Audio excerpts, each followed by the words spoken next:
আসসালামু আলাইকুম এভরিওয়ান।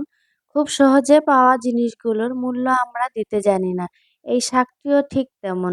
গ্রীষ্মকালে গ্রাম বাংলার মাঠে ঘাটে হরহামেশাই এই শাকটি দেখতে পাওয়া যায়। খেতে একটু নোনতা হওয়ার কারণে এর নাম নুনিয়া বা নোনতা।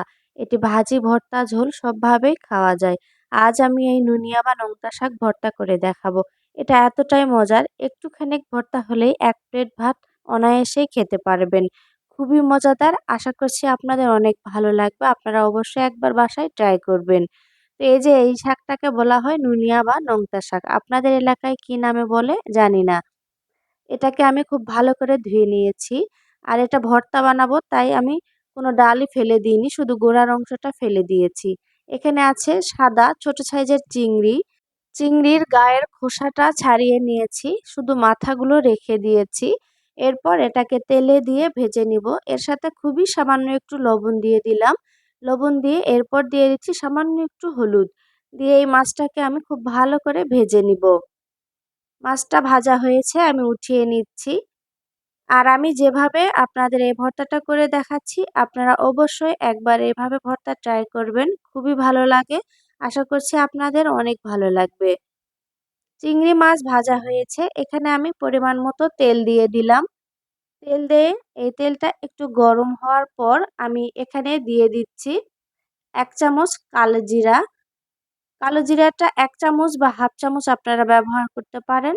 আর এই কালো জিরাটা গরম তেলের মধ্যে দিলে এটা খুব সুন্দরভাবে ভাজা হয়ে যায়। খেতেও তিতা কম লাগে। আর এখানে পেঁয়াজ, কাঁচামরিচ আর রসুন কুচি আছে। পেঁয়াজের পরিমাণটা একটু বেশি দিতে হবে। দিয়ে এই কালো জিরার সাথে এগুলোকে আমি খুব ভালো করে ভেজে নিব। এখানে দিয়ে দিচ্ছি স্বাদ মতো লবণ। এরপর দিয়ে দিচ্ছি সামান্য একটু হলুদের গুঁড়া। দিয়ে এবার এই পেঁয়াজ মরিচগুলোকে আমি খুব ভালো করে লাল করে ভেজে নিব। আপনাদের যদি এই ভিডিওটি ভালো লাগে, এই ভিডিওটিতে একটি লাইক দিয়ে আমার চ্যানেলটি সাবস্ক্রাইব করে দিবেন। খুবই সহজ আর ঘরোয়া উপকরণ দিয়ে রান্নার রেসিপি পাওয়ার জন্য।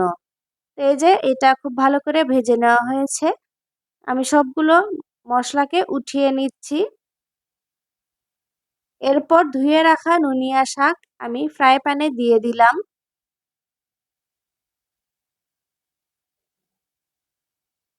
সবগুলো শাক দেওয়া হয়েছে। এবার এখানে আমি দিয়ে দিব খুবই সামান্য একটু লবণ, কারণ লবণ আমি মাছ ভাজিতেও ব্যবহার করেছি আর পেঁয়াজ রসুনের সাথেও ব্যবহার করেছি।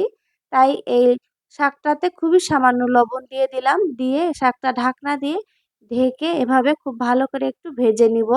এই যে শাক ভালোভাবে নরম হয়েছে এ পর্যায়ে এবার আমি এখানে সামান্য একটু তেল দিয়ে এই শাকটাকে একটু ভালো করে ভেজে নিব। আমার শাকটা ভাজি করা হয়েছে, চুলার জালটা অফ করে দিয়েছি। তবে এই ভর্তাটা অবশ্যই কিন্তু পাটায় বাটতে হবে। এই যে আমি পাটা নিয়েছি, পাটাতে প্রথমে দিয়ে দিচ্ছি ভেজে রাখা চিংড়ি মাছগুলো। চিংড়ি মাছ দিলে যেকোনো ভর্তার স্বাদই কিন্তু খুব ভালো আসে। চিংড়ি মাছ এবার আমি পাটায় খুব ভালো করে বেটে নিব।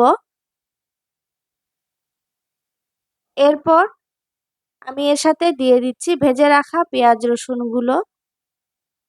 তো সবগুলো এভাবে নিয়ে আমি এটাকে খুব ভালো করে পাটায় বেটে নিব।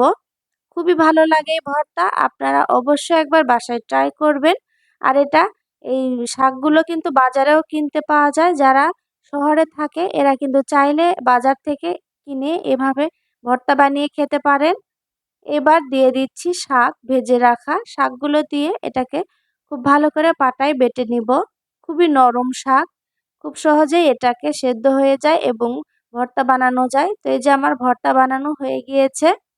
এবার আমি এখানে একটু সরিষার তেল দিয়ে দিচ্ছি।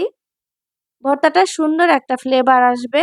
সরিষার তেল দিয়ে এটাকে হাতে মেখে নিচ্ছি। খুবই লোভনীয় হয়েছে, নিশ্চয়ই দেখে বুঝতে পারছেন।